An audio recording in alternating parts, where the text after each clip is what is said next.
What's up, everybody? I am back with a Greg Owen reaction video, and I check out. I've been following him for at least a year so far.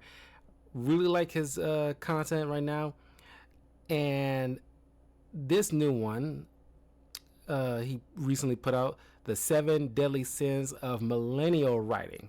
So it isn't just like a Gen Z issue we have in like our pop culture right now. Us millennials got to take some of the blame too. I'm talking about probably the whacked out ones more than likely. But I'm curious to know what he had came up with. But please follow his channel, show your support. Also follow my channel, YouTube and Twitch, as I stream games, react to content, and review like react to videos and review content. Anyway, let's hop right on in and see what he has to say. Oh, guys, I recently watched the final boss of Millennial Writing. Star Trek Starfleet Academy is, without hyperbole, one of the worst shows that I've ever seen. Not worst Star Trek, because I don't really know enough to judge on that level. Worst show I've ever seen. Are you sure? Got a capable bearing. Thank you. Your bearing is also impressive. Oh, yes. Now, I'm going to keep coming back to that infected bedsore of a show because there are so many critiques to make, but as I trudged through it, I just kept thinking about how it was the most millennial thing I'd ever seen. But how does one define that exactly? How can I turn it into a video script? Oh, I'm sure you'll find a solution. Just give it some thought. Well, I gave it some thought, and I submit to you that millennial writing is not acutely definable. It's not one or two concrete things. It's a collection of possible issues, which tend to blend into one another. Now, I've identified 7 facets of millennial writing because it makes for a great title, really, but also because, ironically, it's kind of a spectrum, which is itself a millennially popularized notion.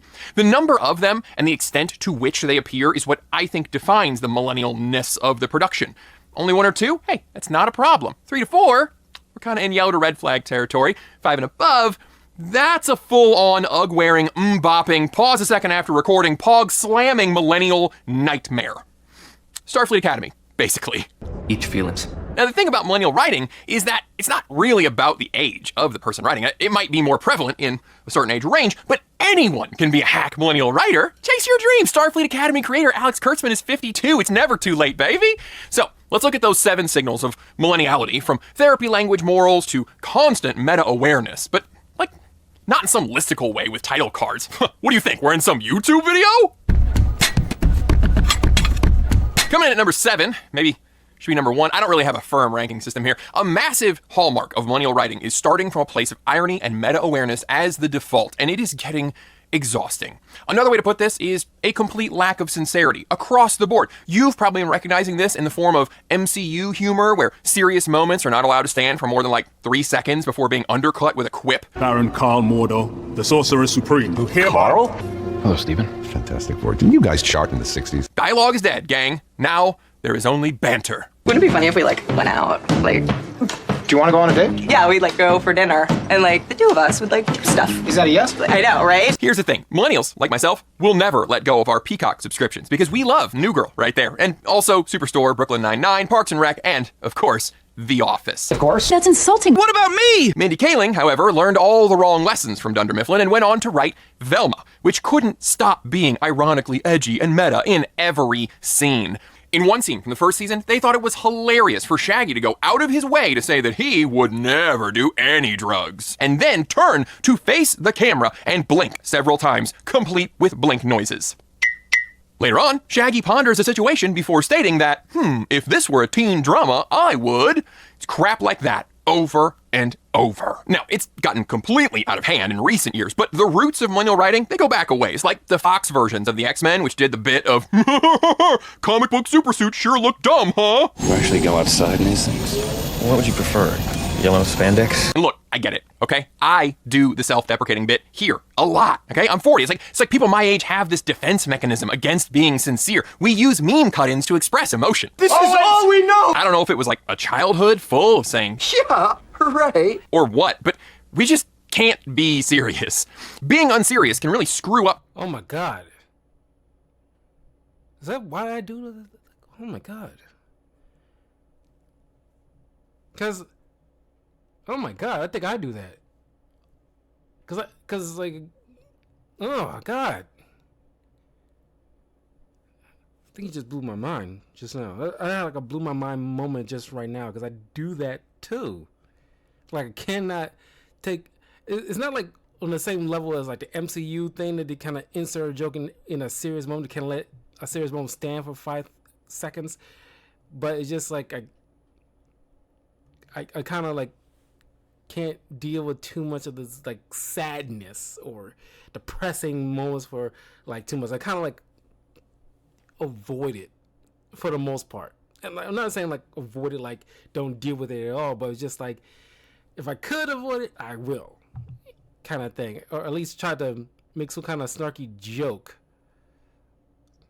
because it's like I don't like dealing with too serious of matters.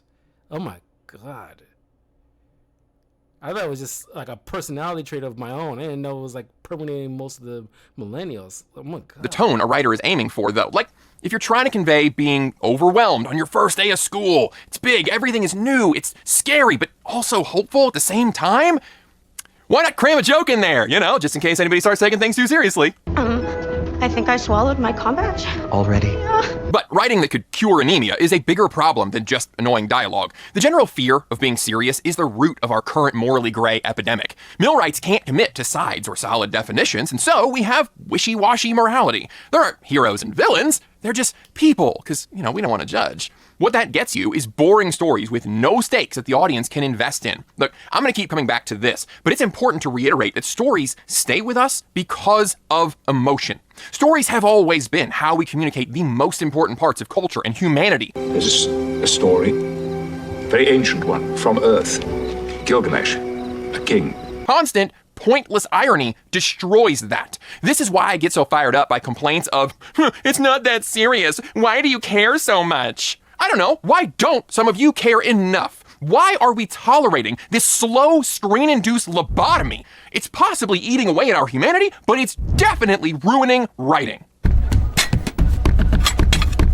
As an offshoot to being meta-aware of itself all the time, many productions actively hate their own audience and condescend to them constantly. What's worse is that this is often passed off as depth. There is so much open sneering at the audience expectation that an entertainment product be entertaining. You rabble wanted a story? Typical of peasants. They can't appreciate true art. They lack media literacy.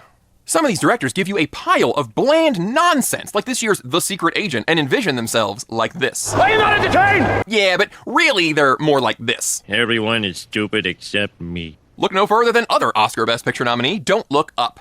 This movie hates you for watching a movie instead of, doing something. Why aren't you morons fighting climate change or injustice of some sort, anything?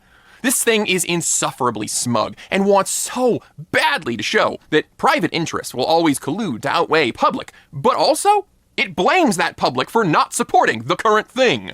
The audience hostility can also take the form of a certain kind of coastal mentality, where movie and TV writers in LA and New York think the rest of the country is kind of like that movie they watched one time. You can see this in the form of Ma and Pa Kent in last summer's Superman. Gunn's Kents are not made out to be bad people, they're just aw shucks bumpkins who, can't work a phone. You've got to remember that these are just simple farmers. Morons. One more form this audience disdain can take is overly specific stories that aren't for you. Oh, God, how I love that refrain. A few years ago, Billy, I Think Screaming Means Comedy Eichner made a rom-com called Bros. Now, the concept of a gay rom-com is not inherently bad. If you have not seen The Birdcage, I highly recommend that. The problem with Bros... I actually did like The Birdcage. Like, I watched, because I remember coming across it's not inherently bad. If you have not seen The Birdcage... I remember coming across The Birdcage as a kid. I wasn't thinking two ways about it, about these two gay guys. I thought it was just like a Robert Williams movie. Crap, I'm blanking on the actor's name who played Timon from Lion King. I'm blanking on his name, but you know what I mean. I was like, oh my God, these guys are funny. I see them in other stuff. I had a great time. Didn't really care about anything else. It's just like an entertaining movie about two guys, who's in a relationship, and they have a son who's bringing over a girl and their Republican parents and all stuff. Hijinks ensues. it was just like a normal thing. They didn't make like let that. There was layers to these characters beyond the fact that they're gay. It was fun. There was quirky dynamics. They let like the somber, dramatic moments stand for a little bit rather than like undercut it with a stupid joke. I distinctly remember one of the men who is the more flamboyant one, who has to pretty much like pretend to be somebody else, actually, be a little butch and wear an actual suit. And I distinctly remember, as a kid, I still kind of recognize that the son and the other father feeling bad because they have to, force someone they love to pretend to be somebody they're not. He's not, to appease people that who like who cares if they don't appreciate your or respect your lifestyle or whatever the case may be. It was a lot to that movie that I appreciated, and it was earnest, it was organic. Compared to something, if it was played today, it would have been like like a full-on freaking pride parade of modern sensibilities. It would have gone over the top, and everything's like Gene Hackman's character, who's like the father to the girl, would have been like a secret, like he has like he'll been played like a supervillain pretty much, and like, oh, he's like secretly gay or something like that's why he has like a inner hatred and all this. That's what they probably would have played out today's standards. But no, this is how you do, like, you want like a gay rom-com, quote unquote. This is how you pretty much do it. But everything else right now nowadays it seems like a mandate, like they're like it's forced upon us rather than done so with authenticity. I highly recommend that. The problem with Bros is that it wasn't trying to be a comedy or a romance. It was a gay movie. A gay movie about the gay dating scene in New York. Weirdly, when nobody showed up for the premiere of this highly niche topic, Eichner blamed the straights. Yeah. This is quite a shock. On the other hand, it's not surprising in the least. I wonder, does Starfleet Academy fit here? Of course it does! It thinks it's clever to insult the Federation that Trek fans love, making it out to be pitiless, incompetent organization that employs thug guards and tears families apart for no reason. Huh. You liked the leadership of Kirk and Picard? You are such an idiot! You are a rube! You need to like this cool wine aunt captain who drapes across the command chair and refuses to wear shoes. Not like a regular mom, I'm cool mom. Now we're gonna get more into the millennial gray morality later, but this sneering attitude is often applied when the audience does not enjoy a pointless story whose message is basically, yeah, everybody's kind of bad in their own way, and you simpletons just don't understand how profound and deep that is. Like Last of Us, Part and Season 2. Screw you, Neil. The way this is hurting writing should be self-evident. I mean, nobody wants to be scolded or talked down to, and it makes for a terrible production in the end because it doesn't serve its purpose, to give the audience something. Now, long-term, this is hurting the entire industry because the sheer amount of this crap lately is turning the viewers off to movies and TV in general, not just the specific ones. Now, I want to turn you on to the way that I've been listening to things lately. Come on. No, wait, actually, I'm going to do it right here. Guys, most of the physical books that I read are at night. Like, I got to have that screen-free bedtime routine. The rest of the day... Next up on our MySpace homepage list is that the characters all sound the same. Are they different ages? Sexes? Got different jobs? Who gives a crap? Every guy just sounds like a guy. Just like a random bro. Same cadence, inflection, vocabulary, all of it. As I said, these problems kind of compound with each other because it's not the sameness alone, it's the sameness that sounds like a modern-day millennial. Suspiciously, that identical cadence, inflection, and vocabulary always seem to be of the ironic late 90s grunge variety. Even when the story has been written for them, they still do this. Now we're strangers. Worse than strangers. We're exes. And then Romeo saw Juliet, and he was all like, bruh, she fire. This one isn't limited to screens. Recently, I delved into some novels that are popular with the ladies. Cliterature, or cliterotica, as I think some have called it. It was enlightening, and honestly, some were even fun. Cliterotica is actually pretty funny. A few, though, were absolutely just dripping with samey characters, among other things. Sarah J. Maas, who really needs an editor, wrote Crescent City, which contains characters ranging from 22 through 400. And every one of them sounds like they're 22. The main character has a 200-year-old brother who lives in a frat house with his frat bros. She also has a bestie who lives with her police squad, also frat house style, except there are some girls in that one. But the brother is a fae and bestie's a werewolf, so that means it's fantasy now. They all speak and behave identically. Also, everyone's all sexed up all the time. Gotta love that millennial hookup culture, right? But good news, the optimistic, futuristic Star Trek wouldn't contain dialogue about hooking up, right? Right? Also, with the roommate, how does anyone... Hook up? Don't hook up with anyone for like the first 6 months. Now, the root cause of this is writers who write for plot, not for character. So they just write the dialogue in their own voice. Like, they don't get in the mind of the character, partly because characters aren't fully fleshed out to begin with. They're simply vehicles to, at best, get to the next scene, and at worst, voice the writer's social or political ideas. That's why the company, has chosen me to lead this expedition. And I'm creating a world on a pure white planet full of superior people. Get it? Because he's a racist rich church person. Get it? Well, I get it. It's very clever. Oh, God. Mickey 17 was one of the worst movies I watched last year, mostly because it had no characters. Didn't know what it wanted to be about, and so everyone sounded the same and behaved however the scene at hand required. Generally, the only time a character does sound different is when they're written as a caricature, like Ruffalo there. This is kind of an unfair comparison because Aaron Sorkin is amazing, but if you've never watched The West Wing, I implore you to do so. Each character has a unique and distinct voice. They have a real perspective. They were written and played as real people. I also put the characters in Brooklyn Nine-Nine and Parks and Recreation underneath that, because like when you watch those shows, everybody had distinct personalities. Sure, they had like their own funny, quirky moments, but they aren't the same. Chris Pratt's character is vastly different from Ron Swanson. They're funny in their own ways, but vastly different. They didn't talk the same. Same thing with Aubrey Plaza's character. Clearly didn't talk the same as Amy Poehler's character. Vastly different, but funny in their own right.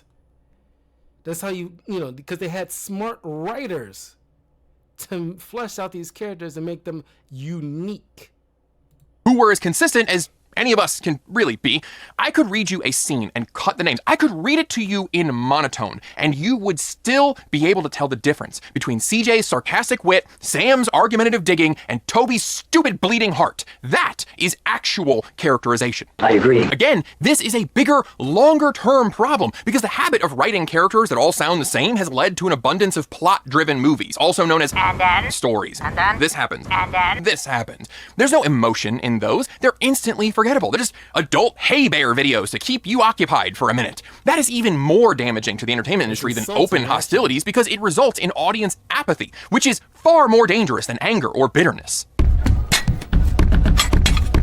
And this next one I kind of touched on in the previous point, but it is so infuriating to me. Personally, it deserves its own category to belabor this idea. Modernisms are destroying writing across the board. Hey, Star Trek Academy again. The swearing was rampant, which was rough on two fronts. First, it doesn't understand Star Trek. Like, nothing about this show understands Star Trek. Gene Roddenberry was a... and I'm pretty sure you might touch on this, but I want to step in really quick. If you have people just cursing just for the sake of trying to be edgy, then you don't even understand the purpose of cursing. Cursing is meant to, emphasize a point. It is meant to be used in small doses, and when you use it, it's supposed to have the sentence hold weight, especially in a medium that doesn't usually curse like I remember in Justice League Unlimited, or the Justice League animated series, I remember John Stewart Green Lantern in a fight, and he was up against the wall, but he overcame it. But he made that line when he tells the bad guy, "Kiss my ass." This show doesn't curse, but the fact that this one allowed that one curse word, it held weight, because we understand the severity of what's happening, and the fact that like he's pushed to the brink, and just like with that gumption to like fight back, and it's like, no, kiss my ass, and fought back. That meant something. But this is not like something like Deadpool, where it's kind of expected. But even with Deadpool, he wasn't cursing every 5 seconds. He was cursing, but it was like, use it in like once again, smart writing, knows when to utilize the curse words. Super hippie, especially by today's standards. Star Trek is one of the most optimistic shows you will ever see outside of like Nick Jr. This is a future where humanity has transcended beyond cultural and geographic boundaries. We're going full kumbaya. Sickness has been defeated. Now we are amongst the stars on missions of diplomacy and learning. This CW drama, with its petty jibes and swearing, do not fit that tone at all. The asshole always pops up early. In other words, payback's a bitch. And I don't recognize your authority to do it. Blow it out your ass. You son of a bitch. He needs his ass kicked. But that feeds into the second problem. The writers cannot imagine a different tone than right here, right now. It is a severe pet peeve of mine when fiction that is supposed to take place in a different time or different setting is full of people who sound like they're living in America in the 2020s. Your show takes place in the year 3000, but people are still saying bullshit to each other? You couldn't be bothered to invent any new invectives or interjections? Stars and stones. That is pure storming laziness. Frack you. Let's go back to the books again. I read them. I'm milking it. Fourth Wing. I don't hate this book. I really don't. I also don't love it. It's very fine. It contains the phrase, "for the win," multiple times. This is a story about magic, dragons, and griffins. It is a semi-medieval setting. Swords and shields, no guns or electricity, that kind of thing. Yet we say "for the win" like it's 2001 and I just pawned some noobs with my boomstick in Quake 3 Arena. I also recall a line in here about something being the best thing since indoor plumbing. Come on. I do gotta pull my punches a little bit. Rebecca Yarros, she deserves praise. She's a foster care warrior, doing great work. I respect the hell out of that. But I still can't let "for the win" slide, okay? Hey, you could frag that like button, though. It's okay to admit you didn't see it coming. It's all right, GG, easy. I haven't used this mug in a while. I'm drinking orange mandarin. But I like this one because I can have tea or coffee or really anything in this one. It's my all-porpoise mug. It's not just modern language, though. It's trending modern social problems. Like, animated Lara Croft last year was on a mission to rob museums because the artifacts inside belong to indigenous persons. Because making fun of the British Museum is cool and trendy and memeable. This has been especially obvious with regard to gender dynamics, which is hilarious with American writers because there are zero legal restrictions on anything gender-related anymore, and even older social norms aren't strong enough to be holding people back anymore. Modern characters spout lines that just reflect the writer's own wannabe victim complex. You know there's some people pissed off that a queer black woman is up here doing the job of two mediocre white guys. No, nobody's mad, Wanda. We're bored. Alicia, how would you describe Miss Sykes? Some girl talking about a hater, she ain't got none. Yeah, exactly. No one cares. So much fiction recently has been written by people who are desperate for dragons to be real because they imagine themselves as knights who would tell them to stop being so problematic and bigoted. Sometimes that gets rather literal. The folks behind The Witcher demolished the female characters in order to insert talking points about the patriarchy. That's actually hilarious because these women, as written, they're already badass. The games are a lot of fun. These books are fun. I recommend you never watch a show. And I agree. Here again, relying on modernisms is a core reason for so much terrible writing. Check out my video about Henry Cavill being, or Cavill being awesome. I just made a video. Check it out. Really good. It destroys immersion. How can the audience get invested in a story when they are being barraged by present-day language or continually realizing, oh, right, This isn't for me, this is a vanity project for the writer to preach at me. Okay, so the dialogue and characterization thing is actually like a triple overlap. It's really one big giant problem, but it needed to be broken down into distinct parts. So much millennial writing is born from a combination of pure laziness and an interpretation of the world through the eyes of previous entertainment. It's hyper-reality. It's why you see jerk jocks still, or nerdy girls who are beautiful when they take their glasses off, or nerdy guys who are socially awkward and ostracized despite nerd industries like video games pulling in billions of dollars annually, and the bigger properties being turned into billion-dollar movies. While we are definitely still copying what has come before, there has been a new shortcut for a while: identity. Yeah, there's a whole different discussion that we can have about DEI, promoting certain identities, disparaging others. It's often called woke. But what I'm talking about here is just the lazy side of it. It's when writers have a black man character, so they don't bother to actually write him. He simply has struggleitis, like every other black man. That's his entire arc. It's not even like a social justice thing. It's just lazy. Rich guy, evil. No reason, he just is. Again, a lot of this played into the woke stuff, but even when it wasn't a bludgeon to the audience, it's simply boring and lazy. Sam Wilson had the potential to go in so many directions. How to handle leadership when you're not ready. The impact of suddenly going pro when you've always been triple or double A. Having a new title thrust on you when you want to be your own person. Sam had so much possibility. But what did we get? We got arrested for being black on a Friday night. Again, it's not even that they went with a race plot. It's that they ignored all previous characterization in favor of flattening Sam into current thing man. It's that they insulted the audience by throwing out his established qualities that they tuned in to see get developed. But come on, you get it. Writing is hard. Cookie cutter identity is really easy. I mean, why? They did like Anthony Mackie dirty, because he was already an awesome character. They could have explored, because he was a counselor for the VA hospital. They could have explored something like that and like show him why he would make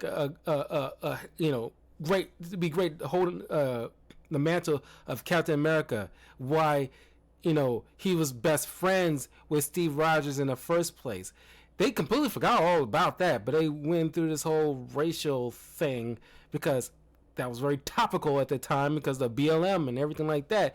And it's like, overreacting instead of just staying firm. Of course, the pandemic didn't help either, but it's just like, he could have been like, they could have gone great directions with him, but they chose the suboptimal pathway that eventually hurt him in the long run with the movie.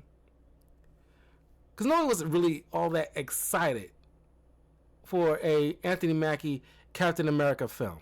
And that's a disservice to the actor because he's actually a really good actor. It could have just they could have done a lot better than this. They should not have went down that woke rabbit hole or just overreacting to the cultural landscape that was happening that would have eventually passed, which it did. They could have done something more timeless. They didn't have to get involved with this culture stuff. But they felt the need. They had to talk about black Captain America. Well, you didn't need to emphasize the fact that he's black. Just like you don't need to emphasize, Miles Morales as a black Puerto Rican Spider-Man or a Pakistani Miss Marvel. It's like, stop. You don't need to, make that a big thing out of it. It's like, I keep bringing it up, but it has to be said. When they had to bring in Don Cheadle as War Machine, he just like, I'm here and now moving on. That's how you should make this. It's like, I'm here, we're moving on, okay? It's like, don't have to make a thing out of it. Don't need to make a big parade. It's just like, it gets cringy at a point. Bother treating a character like a real person when you could simply make them gay and have everything revolve around their gayness. The audience will do most of the mental writing for you, and your gay protagonist will earn instant sympathy because they're gay. Sure would be crazy if Starfleet Academy was here again, right? Like, if a Klingon character's whole story was about feeling different from other Klingons in society because he's gay, that would be so silly.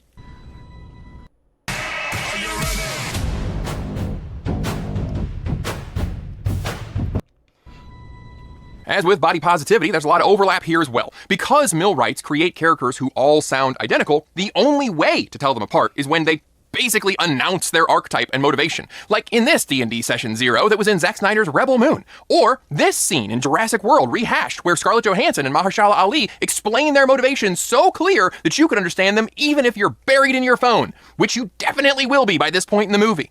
Or this scene from Ant-Man, which is a movie I enjoy overall, but come on with this scene. Hey muchachos, soy comic relief fast talking Mexican guy. Yeah, sup yo, I'm Black Thug guy. Здравствуйте, I am Russian hacker guy. I still love Scott Lang though. See, it's a gradient.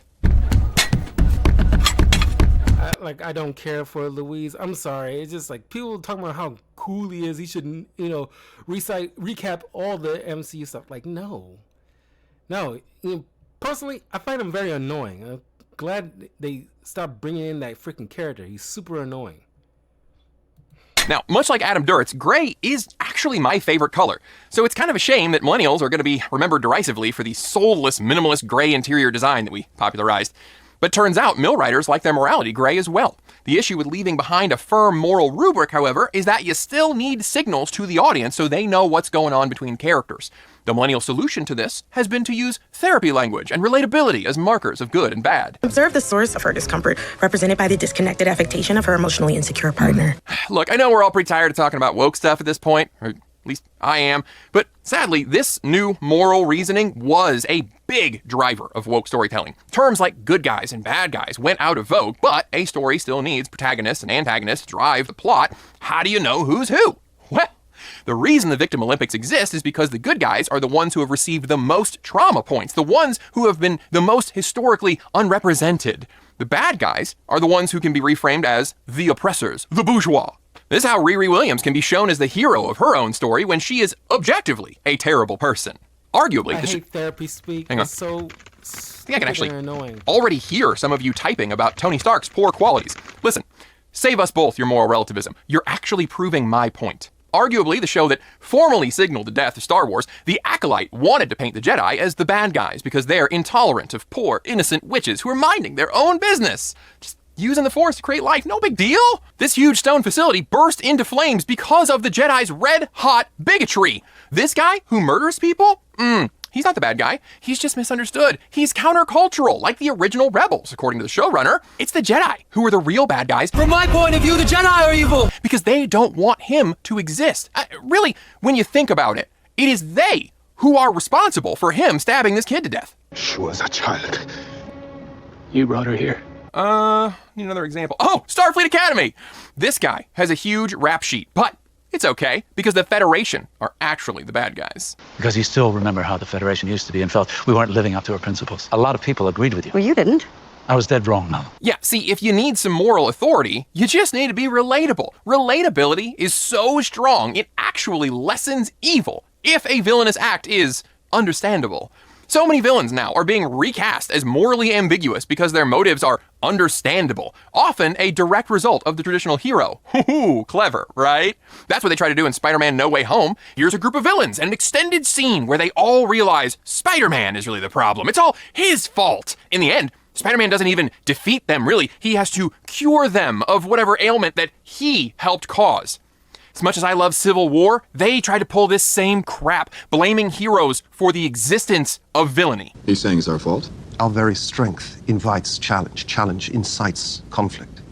And conflict breeds catastrophe. Now, I push back a little bit on Civil War and Spider-Man No Way Home a bit. I can see where he's coming from, but let's go with Civil War for at first here.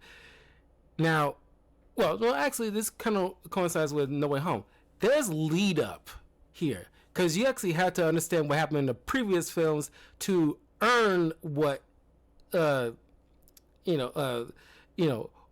like issues with like the Superhero Registration Act kind of thing, where it's like,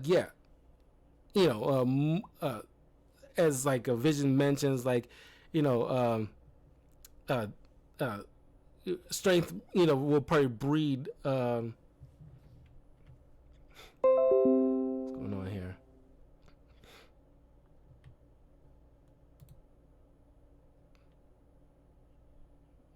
You know what?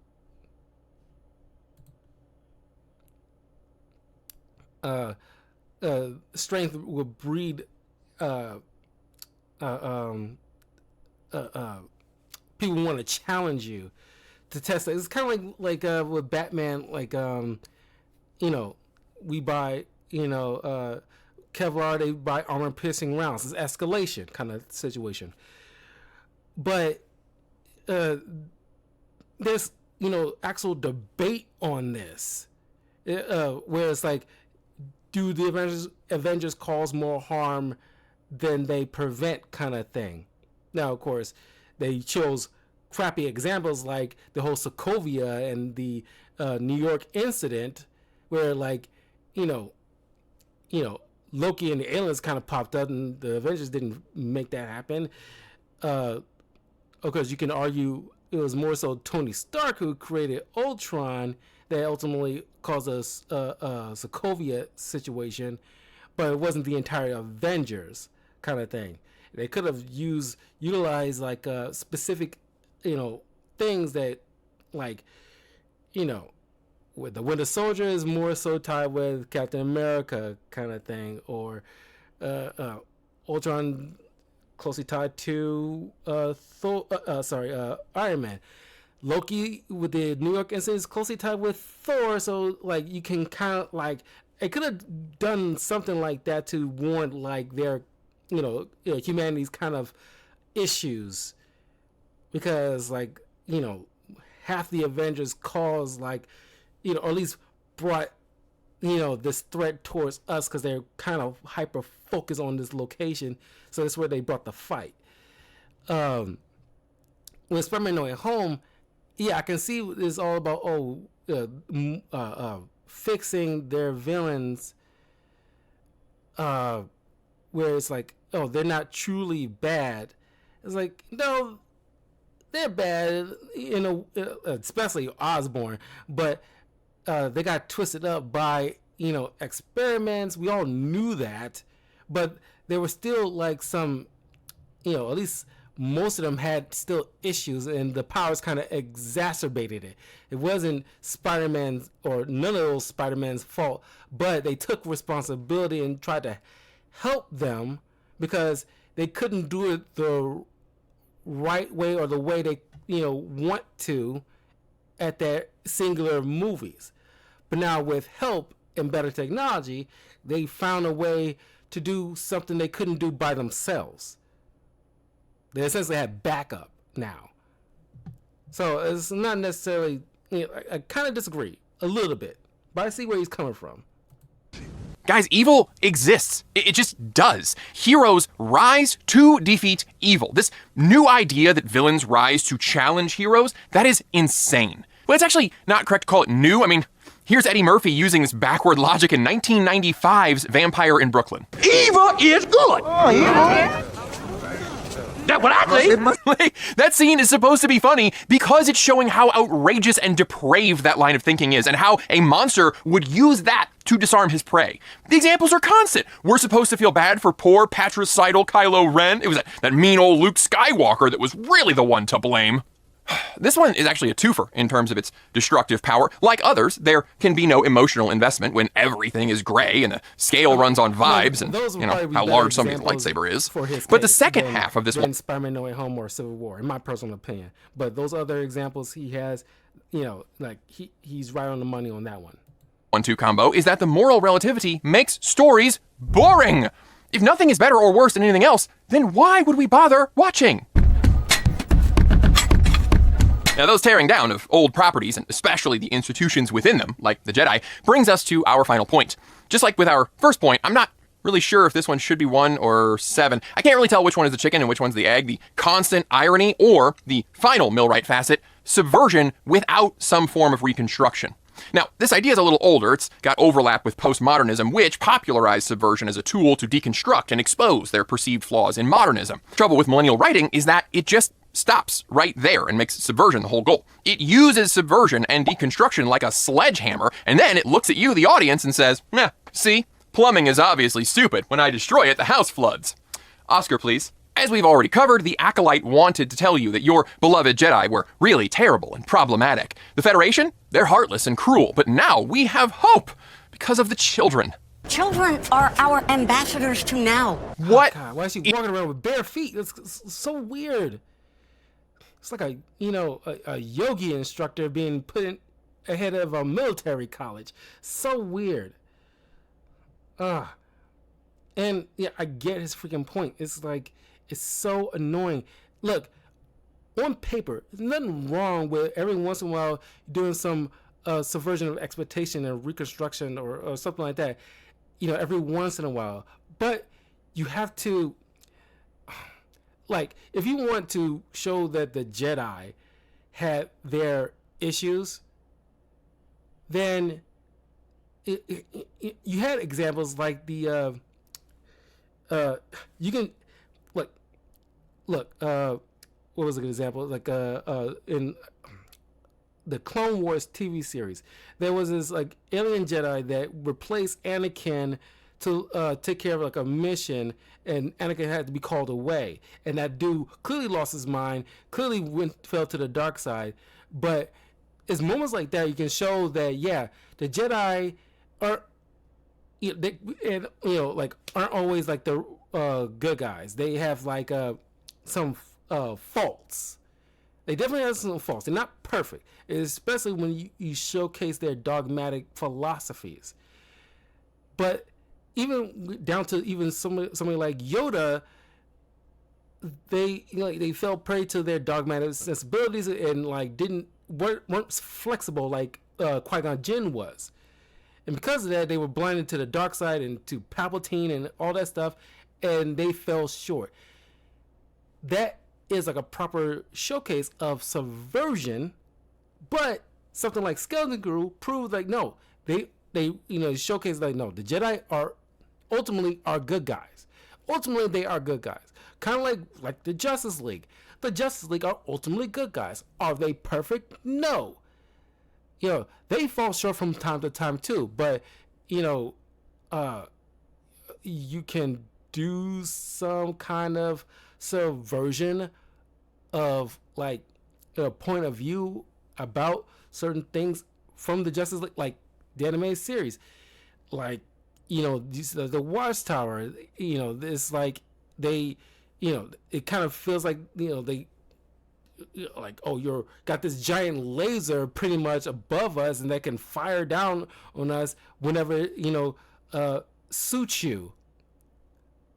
But nobody, even Batman, don't believe that the Justice League could wouldn't implement that if one of them goes bad or something doesn't suit their needs, and they'll try to justify it any way, shape, or form in the name of goodness.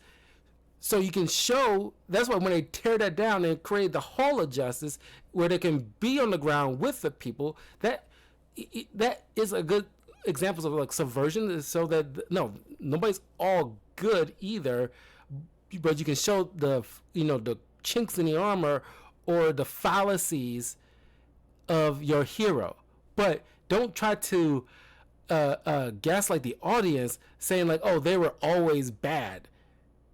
That is disingenuous. That's insulting to the creator of this entire franchise, who clearly had an understanding between good and evil. That's what makes interesting stories, because we wanted to see that the hero rise above their faults, or beat the bad guy. And the bad guy should sometimes be just a bad guy. Sure, they can have layers to the character, like in the Superman animated series or Justice League, where Lex Luthor is multifaceted, but he's still ultimately a bad guy. They'll try to make us sympathize with Lex Luthor.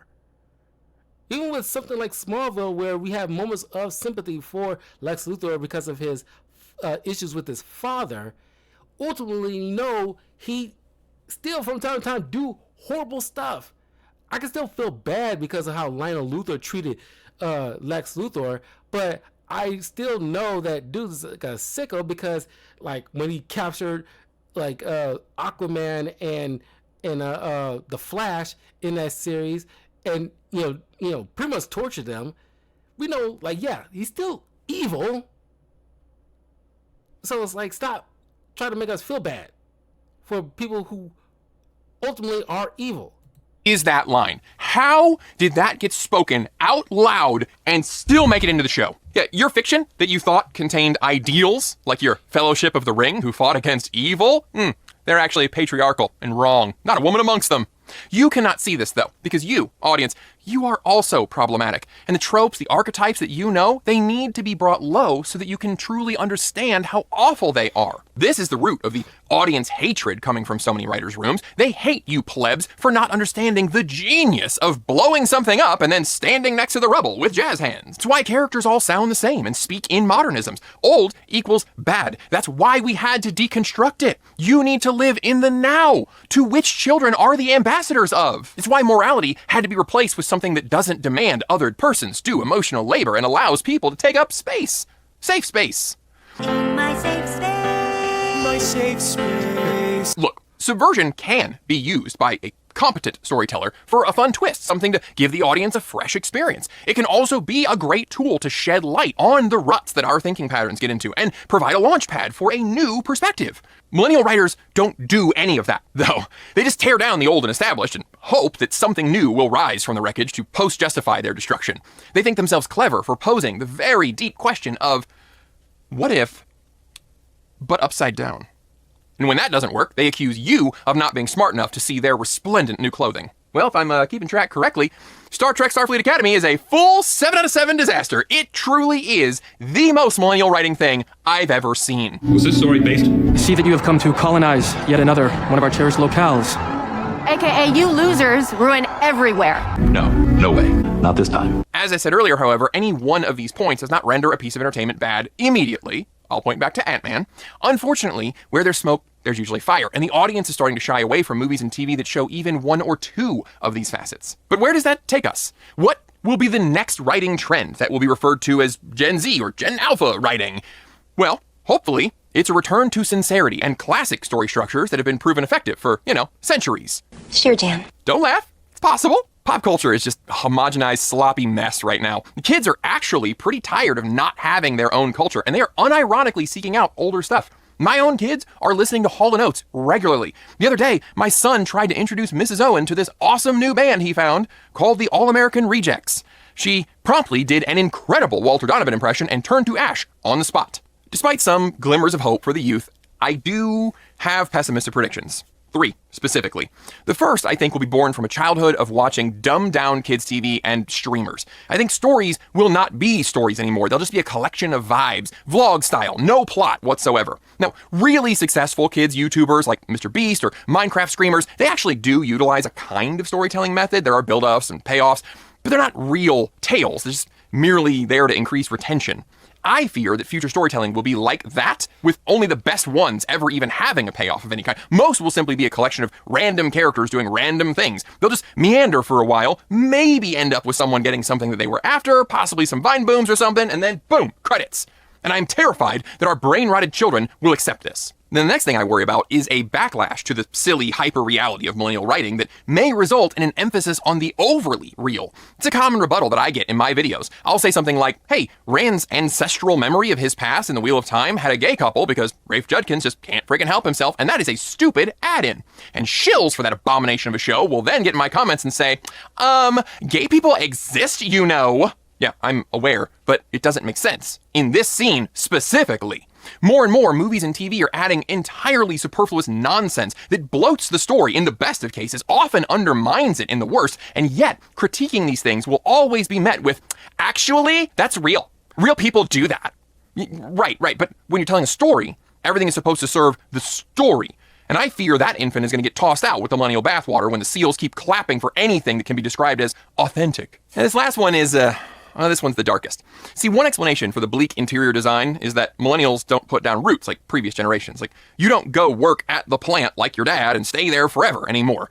As a result, where homes used to have character from their owners, now the key term is resellability, because millennials are moving more. Everything is transactional. The disillusionment with the world not working the way that we were taught resulted in the morally gray craze, because, hey, maybe nothing is real and true, right? Well, if people my age are bitterly sarcastic that the world didn't work as promised, the next 2 generations might get downright nihilistic about it all. Now, this might be compounded by a generation that grew up immersed in algorithmically driven content. We all know negativity gets rewarded by algorithms because that gets more reaction. So that means the challenges that are being faced by young people seem even larger because their phone is constantly showing them the worst of everything. What do you suppose people who grew up in that environment are going to write? Ah, that is dark. Like, I don't know about you guys, but like, I really want to do a cutaway to lighten the mood a little bit. Whew. Close one. The entertainment landscape is certainly changing, so we likely won't need to wait long to find out what comes next. Now that the big established properties are all torn down and spectacle of destruction is worn off, the mob, predictably, has moved on, and we have nothing to show for it. Something, though, is going to have to fill that void, and I really wish that I could be optimistic. But what do you think will define the next generation of writing? Or what are other signs of millennial writing that you would have added to this list? I look forward to reading your ideas. Yeah, I mean, he's right on the money with all that stuff. Hopefully the pendulum don't swing too far the other direction with the Gen Z and Alpha when they grow up and enter these rooms, creating new like material. They won't like be so pessimistic. Somebody has to start like, putting out like positive stuff, things, hopeful, something to glom onto, that they can like, they can absorb and take in as something they'll be nostalgic for. I think that well, I think it's a little bit more positive note. I think, just like how some people, usually young males, are leaning towards like more conservative values, I think that will spread in new material within the next generation, where we see the polar opposite of the woke slop that we have now. We'll end up having, I'm not sure, like, what you'll call it, but I think most people have like a fear of what's going to be the polar opposite, because us as society tend to overreact one way or the other instead of just meeting in the middle. They'll, instead of woke slop and all this, like, constant, like, wherever the, like, what the Acolyte and Starfleet Academy is today, most people's fears will be like, what will be the polar opposite of that, where it might seem like legit bigotry, instead of just trying to make sure what you want them to do is try to be somewhere in the middle. Something like in the early 2000s where things are just like, everything is just like a happy medium without overreacting or overdoing everything. Sure, gay people exist, but you don't need to have rainbow flags all over the place, if you catch my drift. But yeah, it is, hopefully, people are teaching their young kids today, or at least showcasing young kids today, older stuff that we grew up on through like the 80s and the 90s, because like he said his children are listening to like Hall & Oates. I don't have kids yet, but I will show them like, some stuff that I grew up on, like, of course, the original Star Wars and the prequels, and of course, like the Clone Wars series. So I actually do like the Clone Wars series, despite the whole Dave Filoni issues. But I'll show them like some anime that I grew up with, and music that I grew up with, so they understand good material. I think that helps a lot. You need to show, if you got young kids right now, like barely getting into their teens, it'll do you, it'll be like the best thing for them if you want them to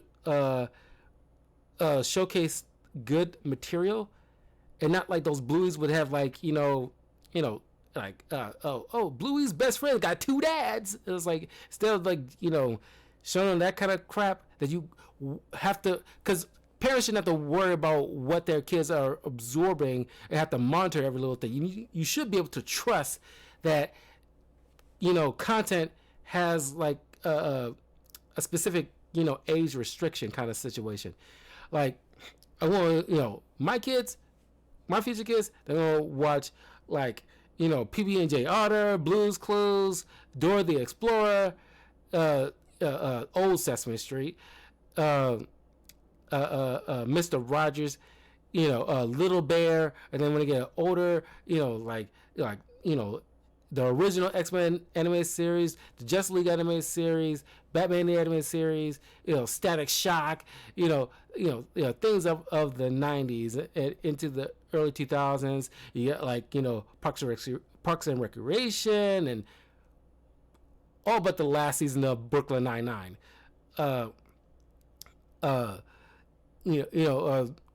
Some classic James Bond, things with clear, distinct heroes and villains. Even something like the Rugrats, Hey Arnold, or even the Regular Show, Chowder. When it comes to video games, you got to probably a little bit, monitor a little bit of that, but play some some Legend of Zelda, some Super Mario, some Red Dead Redemption, but you catch my drift.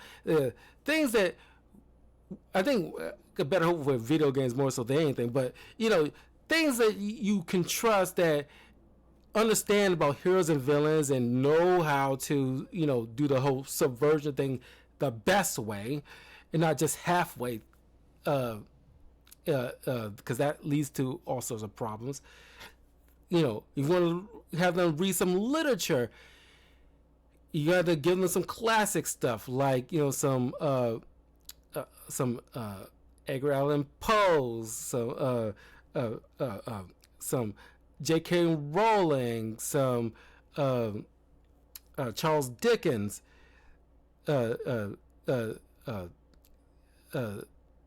C.L. Lewis, whoever written the Winnie the Pooh stuff, like P.L. Travers, things that give you some real good literature, that have distinct voices within the characters.